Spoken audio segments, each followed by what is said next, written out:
আপনি স্বপ্ন দেখছেন আপনি ধর্মীয় মুসলমান, 10টা মুসলমান বিধায়ককে পাঠাবো, আপনার লাভ হয়ে যাবে।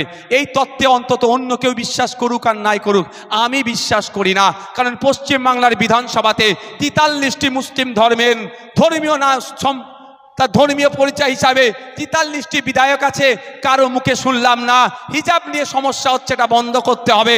ওবিসি নিয়ে মুসলমানরা যে দ্বিধাগ্রস্তের মধ্যে আছে, বৈষম্যের মধ্যে আছে, ওটাকে বন্ধ করতে হবে, কারো মুখে শুনলাম না। রমজান মাস আসলে ফলের দাম কেন বেড়ে যাচ্ছে, এটা বন্ধ করতে হবে। সেখানে একমাত্র সংযুক্ত মোর্চার বিধায়ক নওশাদ সিদ্দিকী একমাত্রই প্রতিবাদ করছে। তা 43টা লাভ কি হবে? পশ্চিমবাংলার বিধানসভাতে 68টি এসসি কমিউনিটির, শিডিউল কাস্ট কমিউনিটির বিধায়ক আছে, আমি একবারের জন্য শুনলাম না তাদের মুখ থেকে বলতে যে ফেক এসসি সার্টিফিকেটগুলোকে বাতিল করতে হবে। যারা এসসি নয়, যারা দলিত নয়, যারা শিডিউল কাস্ট নয়, তারা এসসি সার্টিফিকেট তুলে প্রকৃত এসসিদেরকে বঞ্চনা শিকার হতে হচ্ছে। যারা ফেক এসসি তারা চাকরি করে নিচ্ছে, উচ্চশিক্ষায় সংরক্ষণে তারা সুবিধা নিয়ে নিচ্ছে, প্রকৃত এসসিরা বঞ্চিত হচ্ছে। পশ্চিমবাংলার বিধানসভায় 68 জন এসসি কমিউনিটির বিধায়ক থাকার পরেও কারো মুখ থেকে বলতে শুনলাম না। একমাত্র ভাঙড়ের বিধায়ক, সংযুক্ত মোর্চার বিধায়ক, খামচিহ্নের বিধায়কই বলেছে কথা, যেগুলো বন্ধ করতে হবে। তার লাভ কি হবে? দলিত ভাইরা যদি মনে করে এই আমার জাত ভাই যাচ্ছে, বোঝানোর জন্য বলি, মুসলমানরা যদি মনে করে আমার জাত ভাই ফিরাদ হাকিম আমার কথা বলবে, ও ঘোড়ার ডিম, ও বেশি আপনার ক্ষতি করে দেবে। আমার দলিত ভাইরা যদি মনে করে আমার দলিত যাচ্ছে, আমার অনেক কথা বলে ফেলবে। আমার 4 বছরের অভিজ্ঞতা ওই আইনসভার মধ্যে, তা নিয়ে আপনাদের সামনে তুলে ধরছি। কিচ্ছু নয়, এরা নিজেদের ব্যাংক ব্যালেন্স, নিজেদের প্রভাব প্রতিপত্তি বাড়ানোর জন্য কখনো ফিরাদ হাকিম বড় মুসলমান সাজে, তো কখনো কেউ বড় দলিত সাজে। এর বাইরে এরা কিচ্ছু বোঝে না, নিজেদের পরিবার ছাড়া আপনাদের কথা একবারও ভাবে না। এবার আসা যাক, পশ্চিমবাংলার বিধানসভায় 18 জন আদিবাসী সম্প্রদায়, এসটি শিডিউল ট্রাইব সমাজের বিধায়ক আছে, কিন্তু বিধানসভার মধ্যে তারা একবারের জন্য বলতে শুনিনি তাদেরকে যে সাঁওতালি ভাষায় অলচিকি লিপিতে আলাদা শিক্ষা বোর্ড দিতে হবে, আদিবাসীদের উন্নয়নের জন্য, আদিবাসীদের ছেলেদের মেয়েদের জন্য নতুন হোস্টেল তৈরি করতে হবে। দুর্ভাগ্য আমাদের পশ্চিমবাংলার 18 জন আদিবাসীদের মানে তারা একবারের জন্য প্রশ্ন করে না যে লাগাতার 3টে বছর কোন এসটি এসসি সমাজের ছেলে মেয়েদের জন্য নতুন কেন হোস্টেল তৈরি হয়নি, বরঞ্চ যে হোস্টেলগুলো আছে বন্ধ কেন করে দিচ্ছে, এ প্রশ্নের উত্তর তারা চায়নি, এ প্রশ্ন তারা করেনি। ফেক এসটি এসসি সার্টিফিকেটের এত রমনামা কেন? দলিত আদিবাসী সমাজের বিধায়করা এ কথা বলেনি। জল জমি জঙ্গলের স্বাভাবিক অধিকার কেন কেড়ে নেওয়া হচ্ছে? জঙ্গল থেকে কেন আদিবাসীদেরকে উচ্ছেদ করে দেওয়া হচ্ছে? দেউচা পাঁচামি দেখে কয়লা খনির নামে আদিবাসীদেরকে কেন উচ্ছেদ করে দেওয়া হচ্ছে? 18 জন আদিবাসী বিধায়ক থাকার পরেও কারো মুখ থেকে শুনেনি। একমাত্র ভাঙড়ের বীর পুরুষেরা তারা ভরসা করে শরতের বিপক্ষে গিয়ে বিজেপি তৃণমূলের বাইনারির বাইরে গিয়ে আমাকে বিধানসভায় পাঠিয়েছে। ওখানে দাঁড়িয়ে আমি ফেক এসটি সার্টিফিকেটের বিরুদ্ধে কথা বলি, আদিবাসীদের অত্যাচারের বিরুদ্ধে কথা বলি, দলিতদের উপর অত্যাচারের বিরুদ্ধে কথা বলি, মুসলিমদের উপর অত্যাচারের বিরুদ্ধে আমি কথা বলি, আর কেউ বলে না। তাহলে কি শুধু দেখি সুরাত দেখে ভোট পাঠালে কিছু হবে তো নাকি? সুরাত দেখে মুখ দেখে জিতিয়ে কোনো লাভ হবে না। আমি মুসলমানকে জিতালে লাভ হবে ওই তত্ত্ব আমি বিশ্বাস করি না। আমি দলিতকে জিতালে লাভ হবে ওই তত্ত্ব আমি বিশ্বাস করি না। আমি আদিবাসীকে জিতালে আমার কথা বলবে ওই তত্ত্ব আমি বিশ্বাস করি না। আমি এতটুকুই বিশ্বাস করি জনগণের জনপ্রতিনিধি তৈরি করতে হবে, যে আইনসভার মধ্যে গিয়ে মানুষের অধিকারের কথা বলবে, স্বাস্থ্যের কথা বলবে, কর্মসংস্থানের কথা বলবে, শিক্ষার কথা বলবে।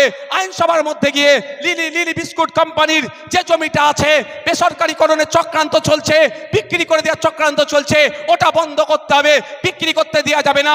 ওখানে ফ্যাক্টরি তৈরি করতে হবে, সরকারকে দায়িত্ব নিতে হবে, এলাকার মানুষের কর্মসংস্থানের ব্যবস্থা করতে হবে। এই ধরনের বলার লোককে আইনসভার মধ্যে পাঠাতে হবে। কি বলছি বুঝতে পেরেছেন?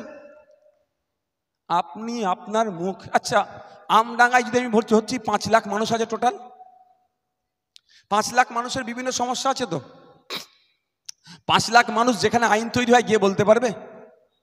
ঢুকতে দেবে আপনাকে? আগে বলে। সারা পশ্চিমবাংলায় তো 10.5 কোটি মানুষ আছে, 7.5 কোটি মতো ভোটার আছে। সবাই যদি বলে আইনসভার মধ্যে গিয়ে আমি একটু করে বলবো, হবে? টাইম পাওয়া যাবে না? পৌঁছাতে পারবে? সম্ভব না। সেই জন্য কি আছে? জনপ্রতিনিধি। তাহলে সারা পশ্চিমবাংলা থেকে 294 জনকে আপনি আমি নির্বাচন করে পাঠাই, তারা গিয়ে আইনসভার মধ্যে আইন তৈরি করবে বা আইনের অ্যামেন্ডমেন্ট করবে, সংশোধন করবে, কি মানুষের স্বার্থে, মানুষের জন্য বলবে কথা। আর বিধায়কগুলো গিয়ে ওখানে যেখানে আইন তৈরি হয় সেখানে গিয়ে কি বলবে, যে আমি এই বিধানসভা থেকে এসেছি, এখানকার মানুষের এই দরকার। আচ্ছা, আপনার আমডাঙ্গার মানুষ তো নাকি? হ্যাঁ, না বাইরে থেকে ভাড়া করে নিয়ে এসেছি কাউকে? আচ্ছা, কাউকে কি বিরিয়ানির প্যাকেট দিয়ে নিয়ে আসা হয়েছে? হ্যাঁ, 500 টাকা দিয়ে নিয়ে আসা হয়েছে? তাহলে আপনারা বলুন, আপনাদের এখানে একটা কোল্ড স্টোর আছে? কোথায় আছে? আমডাঙ্গা বিধানসভাতে আছে? আমি গল্প বলছি আমডাঙ্গা বিধানসভার কথা। আমডাঙ্গায় আছে? হ্যাঁ, আমি প্রশ্ন তো ওটাই করছি। মধ্যমগ্রাম বিধানসভাতে চাষবাসটা কম হয়, ওখানে কলকারখানা বা অন্য অন্য কাজের সাথে ওদের পেশা। আমডাঙ্গা বিধানসভার 70% ওপরে মানুষ চাষবাসের সাথে যুক্ত। তাহলে আমডাঙ্গাতে একটা কোল্ড স্টোর আছে? তাহলে আমাদের আইনসভার সদস্য আমডাঙ্গার বিধায়ককে গিয়ে কি বলা দরকার বিধানসভার মধ্যে, যে আমডাঙ্গার চাষিরা উৎপাদিত ফসলের সঠিক দাম পায় না, ফলে তারা তাদের ফসল তুলে বেশি দিন রাখতে পারে না, তাদের বিক্রি করে দিতে হয়। মধ্যিখানে দালালরা সেই সুযোগটা কাজে লাগিয়ে অল্প দামে কৃষকদের কাছ থেকে মালটা কিনে নেয়, বেশি দামে বিক্রি করে। কিন্তু স্বামীনাথন কমিশনের যে সুপারিশ অনুযায়ী কৃষকরা তাদের উৎপাদিত ফসলের দাম পাচ্ছেন না। যদি আমডাঙ্গাতে একটি মাল্টিপারপাস কোল্ড স্টোর থাকে, হিমঘর থাকে, তাহলে কৃষকরা দেখছে উৎপাদিত ফসলের দাম আমি পাচ্ছি না, দরকার নেই তোমাকে দাম দিতে হবে না, আমি আমার ফসল নিয়ে গিয়ে আমি কোল্ড স্টোরে রেখে দিলাম, যখন দাম পাবো আস্তে আস্তে ছাড়বো। তাহলে মধ্যিখানে কৃষকরাও যে তার আর্থিকভাবে দুর্বল হচ্ছে, তাহলে বাঁচত তো নাকি ভাই? এটা হয়েছে কি? তাহলে আমডাঙ্গার বিধায়কের কাজ কি?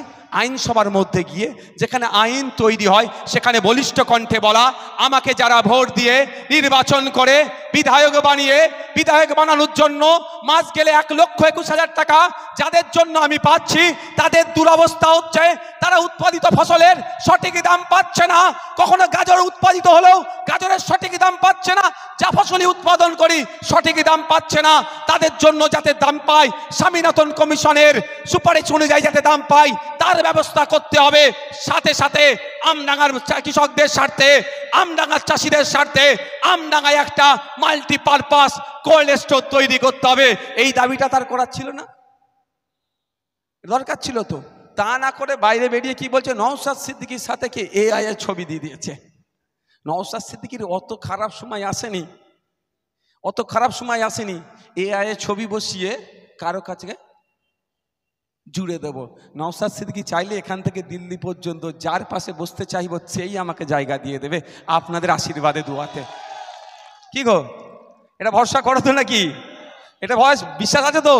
কিন্তু না, নওশাদ সিদ্দিকী আপনার পাড়ায় কানা খুঁড়া হাবা বুবা যা আছে সাধারণ মানুষের সাথে চায়ের দোকানে বসে আড্ডা মারবে, কিন্তু ওই দুর্নীতিগ্রস্ত নেতাদের পাশে বসে নিজের সম্মানকে ছোট করবে না। দেখ, আমি আবার ফিরে আসি। এই কদিন আগে বিধানসভাতে আমি এগ্রিকালচারাল মার্কেটিং, হর্টিকালচার, এই একটা বড় 4-5টা ডিপার্টমেন্ট নিয়ে একটা স্ট্যান্ডিং কমিটি আছে। আমাকে ভাঙড়ের মানুষ ভোটে পাঠিয়েছে যেতে, তাহলে আমাকে ভাঙড়ের মানুষের কথা তো ভাবতে হবে। তো ওখানে গিয়ে এভিডেন্স ছিল, একটা আলোচনা ছিল, অফিসাররা এসেছে, সচিবরা এসেছে, আমরা বিধায়করা ছিলাম, আমি ওই কমিটির একজন সদস্য। আমি প্রশ্ন করার যখন সময় আসলো, আমি প্রথম কোশ্চেন করলাম, ভাঙড়ে একটি হিমঘর হওয়ার কথা ছিল, ওটা কবে চালু হবে, মানুষ কবে, কৃষকরা কবে পরিষেবা পাবে ওখান থেকে, তার ডেটটা বলুন। এটাই হচ্ছে একজন আইনসভার সদস্য, ভাঙড়ের বিধায়ক হিসাবে যেখানে যে প্রশ্ন করার দরকার সেটা করেছি আমি। তার পরিবর্তে যদি শুধু চা খেয়ে একটুখানি খাবার টিফিন দিত, নিয়ে পালিয়ে আসতাম, তাহলে কি বিধায়ক হিসাবে আমাকে তারা পাঠিয়েছে, তারা উপকৃত হতো না অপকৃত হবে? আমাকে তারা পাঠিয়েছে তাদের দুর্দশার কথা বলার জন্য, আমি গিয়ে বললাম। দ্বিতীয়, আমি একটা কথা বলেছি, আপনাদের জেনে রাখুন, ভাবতে হবে আপনাদেরকে, সিস্টেমটাকে কেন পরিবর্তন করতে হবে সেটা আপনাদের বলছি। আপনারা শুনলে অবাক হবেন, পশ্চিমবাংলায় 585টি মতো হিমঘর আছে, একটাও সরকারি হিমঘর নেই, জানেন? কি বলছি বুঝতে পেরেছেন? একটাও সরকারি হিমঘর নাই। আর আমি প্রশ্ন করেছিলাম গত কয়েকদিন আগে, ওখানে সচিব ছিল, মানে সেক্রেটারি, যিনি ডিপার্টমেন্টাল সেক্রেটারি তিনি ছিলেন, তাকে প্রশ্ন করলাম পশ্চিমবাংলা সরকার কবে সরকারের উদ্যোগে হিমঘর তৈরি করবে তার তারিখটা বলুন। এই তথ্য ওখানে রেকর্ড আছে। তিনি বলছেন যে সরকারে ভাবে হিমঘর হয় না। আমি তখন তাদেরকে বলেছিলাম পশ্চিমবঙ্গ হচ্ছে কৃষি প্রধান রাজ্য, সরাসরি 50% মানুষ কৃষিকাজের সাথে যুক্ত, প্রত্যক্ষ পরোক্ষভাবে প্রায় 70% মানুষ এই কৃষিকাজের সাথে যুক্ত। তাহলে এখানে কেন সরকারের উদ্যোগে হিমঘর হবে না? নতুন পলিসি নিয়ে আসতে হবে, কৃষকদের জন্য কৃষিকাজের পলিসি চেঞ্জ করতে হবে, এদের জন্য সরকারের উদ্যোগে আপনার হিমঘর তৈরি করতে হবে। এটা আপনি নোট করুন। এটাই তো ডিফারেন্স। আইন হয়ে এসেছে তো কি আইনকে বন্ধ করো, নতুন আইন তৈরি করতে হবে। আমি কৃষক, আমি প্রাণে বাঁচলে তো আইন। এই আইনটা কার জন্য? মানুষের জন্য তো। আইনটা কাদের জন্য? আমাদের জন্য। আমি যদি না প্রাণে বাঁচি আইন রেখে লাভ কি হবে? পাওয়ার চেঞ্জ করো। তো এই সিস্টেম চেঞ্জ করতে হবে। তো আপনারাই সিস্টেমটা চেঞ্জ করতে পারবে। আমি যতই গলা ফাটাই না কেন কিচ্ছু লাভ হবে না। কটা বাজে?